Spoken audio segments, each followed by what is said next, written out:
You'll be clearing tables like him, Marcus said, pointing his fork at the teenage busboy struggling with a tray of dishes near our private dining room entrance. That's your son's future, Elena. Minimum wage. No prospects. Just like his mother. The private dining room erupted in laughter. My sister Jennifer threw her head back, wine sloshing dangerously in her glass. Her husband, Marcus, leaned back in his chair, that familiar smirk plastered across his face, clearly pleased with his own wit. My mother dabbed her eyes with her linen napkin, actually crying from laughter at her grandson's supposed destiny.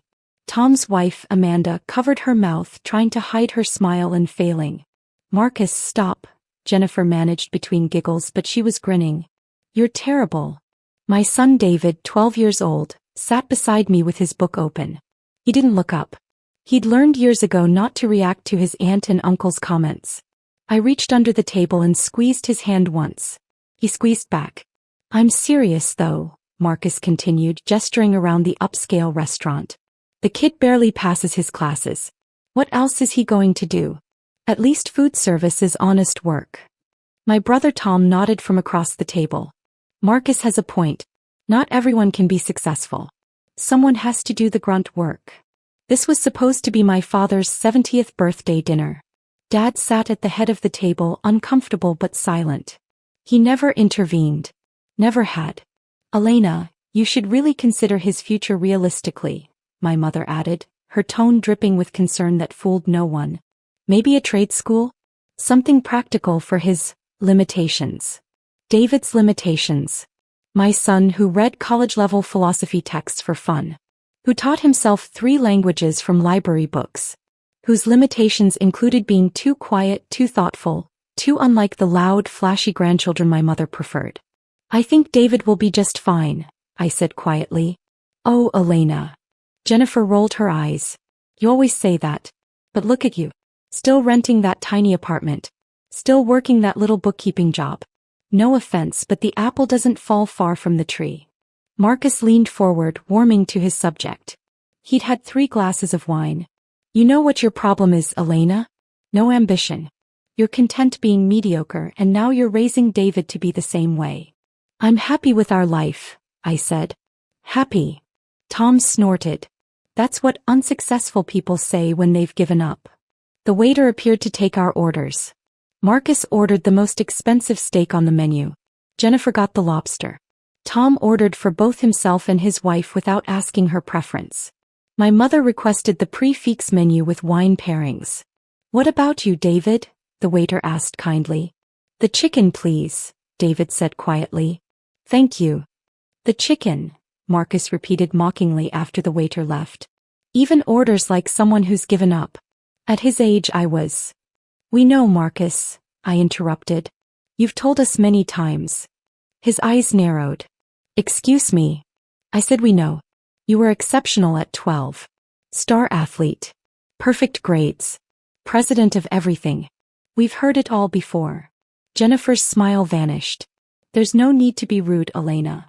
I wasn't being rude. I was being accurate. This is exactly your problem, Marcus said, his voice rising.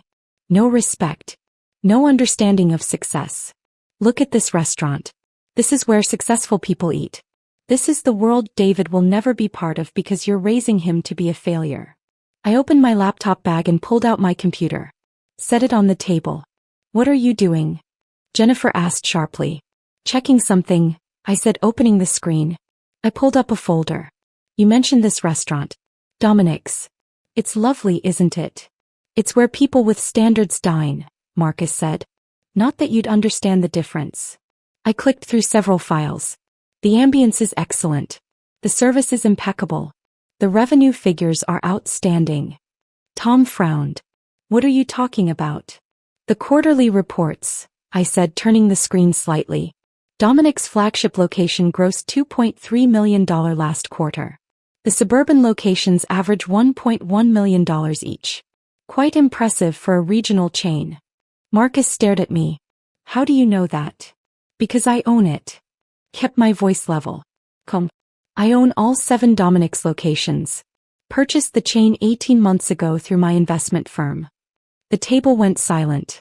You're lying, Jennifer said, but her voice wavered. I clicked to another document.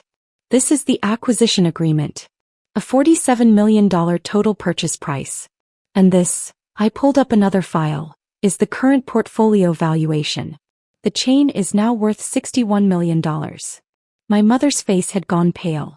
That's impossible. It's documented, I said. I can have my attorney send you copies if you'd like. Marcus's wine glass was frozen halfway to his mouth. He set it down carefully. You don't have that kind of money. I do actually. I pulled up my investment portfolio summary. The restaurant chain is just one asset. There's also the commercial real estate holdings, 6 office buildings, 2 mixed-use developments. The equity portfolio spread across technology, healthcare, and sustainable energy sectors. The private investments in 3 tech startups, 2 of which are preparing for acquisition. Total assets under management, approximately $340 million. This is a joke, Tom said, but he was leaning forward, trying to see the screen. It's not a joke. I turned the laptop so they could all see. My bookkeeping job, as Jennifer called it, is actually a private wealth management firm. I have 17 clients.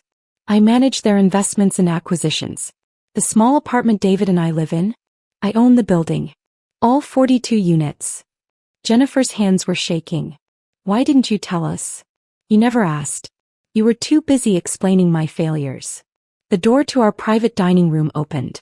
The restaurant manager entered, a woman in her 40s with a professional smile and an expensive-looking tablet in her hands. Good evening. I'm Claire Morrison, General Manager. I wanted to personally ensure that everything is satisfactory for Ms. Vega's party this evening. The kitchen staff asked me to convey that they're honored to be preparing your father's birthday dinner. Marcus looked like he'd been slapped. Ms. Vega. Claire smiled at me. Of course, Ms. Vega. We're honored to host you this evening. The staff has been instructed to provide exceptional service. Is there anything you need? Everything is perfect, Claire. Thank you. Wonderful. Please don't hesitate to call if you need anything at all. She nodded to the table and left. My mother found her voice. Elena, I don't understand. If you have all this money, why do you live the way you do? What way, Mom? Quietly. Modestly. I like our apartment. David likes his school. We don't need to prove anything to anyone. But you let us think, Jennifer started. I let you think what you wanted to think, I said. You decided I was a failure. You decided David had no future. I never confirmed or denied anything. I just lived my life. Tom was staring at his plate. All this time, I agreed. Every family dinner. Every Christmas. Every comment about my limitations, my poor choices, my disappointing life. I sat there and listened. Marcus cleared his throat. Look, Elena, if I said anything that seemed cruel? I asked. That seemed designed to humiliate me and my son? You didn't seem cruel, Marcus. You were cruel. All of you were. The waiter returned with appetizers. The table remained silent as plates were distributed. I want you to understand something, I continued once the waiter left. David doesn't have limitations. He has interests that don't match your definition of success. He reads philosophy because he loves thinking about complex ideas. He's quiet because he's thoughtful. And his future? He'll be absolutely fine. Elena, we're family, my mother said weakly. Surely we can. We can what? Pretend the last 12 years didn't happen? Pretend you didn't compare David to his cousins at every opportunity? Pretend Marcus didn't just tell my son his future was clearing tables. Jennifer was crying now, mascara running. We didn't know. You didn't want to know. You were comfortable with your assumptions. It made you feel superior. My phone buzzed. I glanced at it. Excuse me for a moment. I stepped out of the private room and called my attorney. Martin, I need you to prepare something for me. A breakdown of the Dominic's acquisition, the current holdings, and a summary of the operating agreements. Yes, tonight. Email it to me within the hour. Thanks. When I returned, my father was finally speaking. Elena, I had no idea you were doing so well. I know, Dad. You never asked either. He winced. The main courses arrived. No one seemed to have much appetite. Marcus cut his steak mechanically. Jennifer pushed the lobster around her plate. My mother hadn't touched her food. David was eating his chicken, still reading his book. What are you reading, sweetheart? I asked. He showed me the cover. Meditations by Marcus Aurelius. It's about stoicism and how to deal with adversity. I smiled. And what do you think? I think it's interesting. He says we can't control what other people think or say about us. We can only control how we respond. That's very wise. Marcus set down his fork. Elena, I apologize. I was out of line. You were. I didn't realize that I was successful. That should not have mattered, Marcus. Even if I was exactly what you thought I was, a struggling single mother working a modest job, that wouldn't have given you the right to mock my son. You're right. I know I am. My phone buzzed again. I glanced at the email from Martin. Perfect. I pulled it up on my laptop and turned the screen toward the table. This is the complete documentation of my ownership of this restaurant chain. This section here details the management structure. Claire Morrison reports directly to my chief operating officer. The staff you see working tonight? I signed their paychecks. The menu you ordered from? I approved those prices. Tom had gone very quiet. That busboy Marcus pointed at? I continued. His name is Jason. He's working his way through community college. I'm paying his tuition through the employee scholarship program I established. In 2 years he'll have his degree in hospitality management. Then I'm planning to promote him to assistant manager. Marcus looked ill. Jason has more ambition in his little finger than you've shown this entire evening, Marcus. He's building something. Bernie. Growing. Just like David will. Elena, please, Jennifer whispered. Can we just what? Move past this? Pretend it didn't happen? We're sorry, my mother said. Truly. I appreciate that. But apologies don't erase years of dismissiveness. The table fell silent again. Dessert menus were brought and ignored. Finally Tom spoke. What happens now? Now. You all finish your dinner. You celebrate Dad's birthday. And then you go home. And us? Jennifer asked quietly. Our relationship? I looked at my sister. At her husband. At my mother and brother and father. That's up to you. You can choose to actually see David and me for who we are, or you can continue with your assumptions. Either way we'll be fine. We want to do better, my father said. I want to do better. Then do better, Dad. All of you. Claire returned as we were finishing. I hope everything was satisfactory? It was excellent, Claire. As always. Wonderful. Should I bring the check to the table? Yes, please. When Claire returned with the leather folder, she placed it in front of Marcus. He opened it reflexively, then froze. The total was $3,847. Actually, Claire, I said, tonight's dinner is being billed to the individual guests. Separate checks, please. Claire smiled knowingly. Of course, Ms. Vega. I'll have those prepared immediately. Marcus's face went white. Jennifer grabbed his arm. Tom started to protest, then thought better of it. Elena, that's not necessary, my mother began. I think it is, Mom. You all ordered the most expensive items on the menu. You should pay for what you ordered. It's only fair. David closed his book and looked up at me. He was smiling slightly. Claire returned with separate checks. Marcus's portion was $847.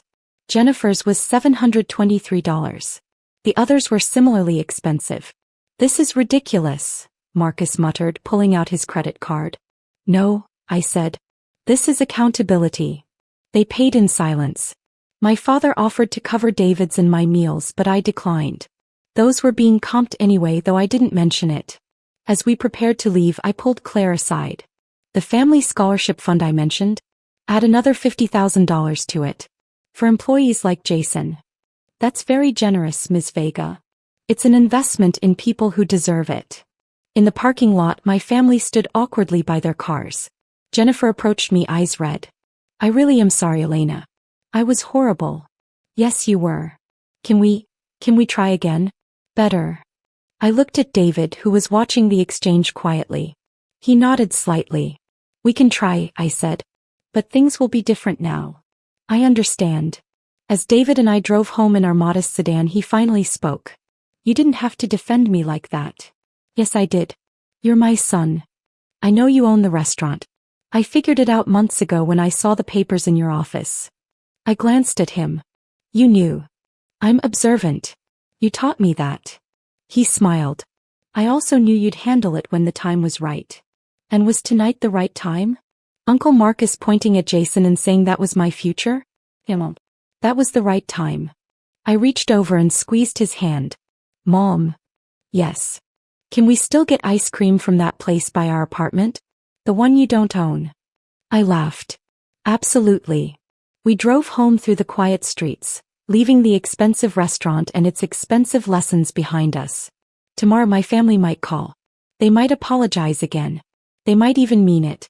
But tonight, David and I would get ice cream from Mr. Kim's corner shop, go back to our apartment in the building I owned but they'd never valued, and be perfectly content with our supposedly limited lives. Sometimes the best revenge isn't showing people what you have. It's showing them what they failed to see.